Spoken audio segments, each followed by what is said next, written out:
Cut piece আর চরম অশ্লীলতার জোয়ারে সিনেমা হলগুলো পরিবার নিয়ে যাওয়ার অযোগ্য হয়ে পড়ে। ৮০-র দশকে এসে এই উন্মাদনা এক গ্ল্যামারাস যুদ্ধক্ষেত্রে রূপ নেয়। এসএস প্রোডাকশন আর আনন্দ মেলা সিনেমার লড়াই সামলাতে কখনো কখনো প্রশাসনকেও হস্তক্ষেপ করতে হতো। উৎসবের রং যখন রূপালী পর্দার আলো ছায়ার খেলায় মিশে যায়, তখন জন্ম নেয় এক অনন্য উন্মাদনা। বাংলাদেশে ঈদ মানে কেবল নতুন পোশাক বা সেমাই সুঘ্রাণ নয়, ঈদ মানে সিনেমা হলের সামনে টিকিটের জন্য দীর্ঘ লাইন আর প্রিয় তারকার জন্য বুক ভরা প্রতীক্ষা। গত ৫ দশকে ঢাকাই সিনেমার বিবর্তন, পতন আর ধ্বংসস্তূপ থেকে ফিনিক্স পাখির মতো জেগে ওঠার সবচেয়ে বড় সাক্ষী এই ঈদ উৎসব। ৭০ থেকে ২০২৬ এই দীর্ঘ যাত্রাপথ যেন এক মহাকাব্যিক উপাখ্যান। স্বাধীনতার পরপরই বাংলাদেশের সিনেমা এক নতুন প্লাবনের জোয়ার দেখে। ১৯৭২ সালের ঈদে কাজী জহিরের অবুঝ মন পাকিস্তান আমলে সব রেকর্ড ভেঙে দিয়ে এক নতুন ইতিহাসের ভিত্তিপ্রস্তর স্থাপন করে। এরপর থেকে ঈদ মানেই হয়ে ওঠে বড় বাজেটের মহোৎসব। রাজ্জাক, শাবানা, কবরী এবং ববিতাদের আকাশচুম্বী জনপ্রিয়তা এই ঈদের ছবির মাধ্যমেই সুপ্রতিষ্ঠিত হয়। ৮০-র দশকে এসে এই উন্মাদনা এক গ্ল্যামারাস যুদ্ধক্ষেত্রে রূপ নেয়। একদিকে রাজ্জাক, আলমগীর, শাবানাদের সামাজিক মেলোড্রামা, অন্যদিকে জসিমের দুর্ধর্ষ অ্যাকশন।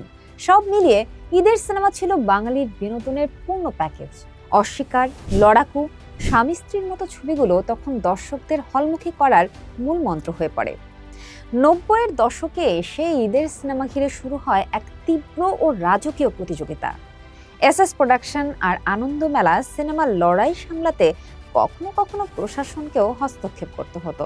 এই দশকে শাবানা এক ঈদে ৪টি সুপারহিট ছবি উপহার দিয়ে এক অবিশ্বাস্য রেকর্ড করেন। তবে ৯০-এর দশকের সবচেয়ে বড় ধূমকেতু ছিলেন সালমান শাহ। কিয়ামত থেকে কিয়ামত, দেনমোহর আর স্বপ্নের ঠিকানার মতো সিনেমাগুলো ঈদের আমেজকে কয়েক গুণ বাড়িয়ে দিয়েছিল। এই সময়ে রোমান্টিক আর সামাজিক অ্যাকশন ছবির এক অভূতপূর্ব সংমিশ্রণ দেখা যায়। নতুন সহস্রাব্দের শুরুতে ঢালিউডের ভাগ্যাকাশে দুর্যোগের কালো মেঘ ঘনীভূত হয়। কাটপিস আর চরম অশ্লীলতার জোয়ারে সিনেমা হলগুলো পরিবার নিয়ে যাওয়ার অযোগ্য হয়ে পড়ে।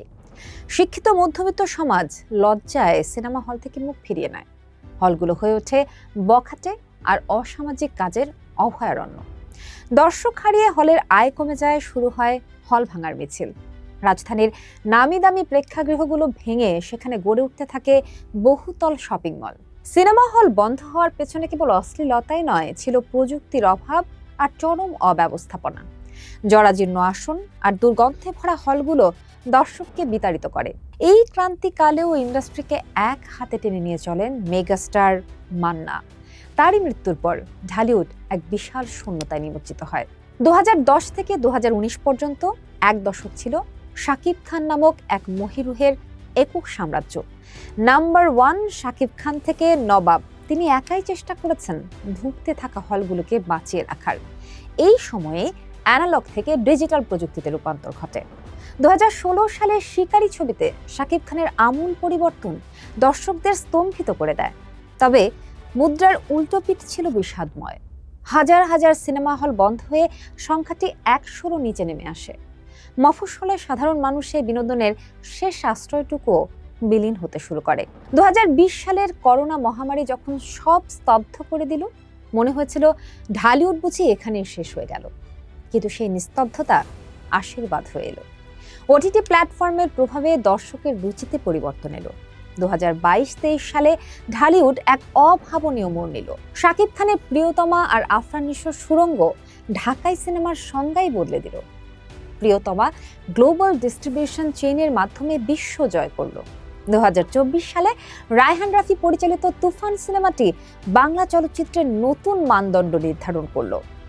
মেজবা সুমন হাওয়া দিয়ে পাল্টালেন গতিপথ বাংলা সিনেমার। হাওয়া বদল হলো, রোদ উঠালেন সিনেমার পর্দায়, আর আন্তর্জাতিক মানের ভিএফএক্স, সেই সাথে বিশ্বব্যাপী একযোগে মুক্তি ঢালিউডকে এক আন্তর্জাতিক ব্র্যান্ডে পরিণত করার রাস্তায় নামলো। সিনেমা হলের দেয়ালে আজ আর কেবল জং ধরা লোহা নয়, বরং আশার নতুন প্রলেপ পড়ছে। মানুষ অপেক্ষা করছে মেজবাউর রহমান সুমনের রোদ কিংবা বড় বাজেটের মেগা প্রজেক্টগুলোর জন্য। বনলতা এক্সপ্রেসের মতো নতুন গতির আশা জাগছে বাঙালির মনে। মানুষ চাইছে সেই পুরনো দিনের মতো ঈদের ছুটিতে পুরো পরিবার নিয়ে প্রেক্ষাগৃহে ফিরতে। বন্ধ হয়ে যাওয়া হলগুলো যদি আধুনিকায়ন করে আবার চালু করা যায়, তবেই ফিরবে সেই রূপালী যাত্রা। 2026 সালে দাঁড়িয়ে আমাদের প্রার্থনা, ধুলা সরিয়ে আবার সচল হোক প্রজেক্টর, মুখরিত হোক ঈদের বাজার।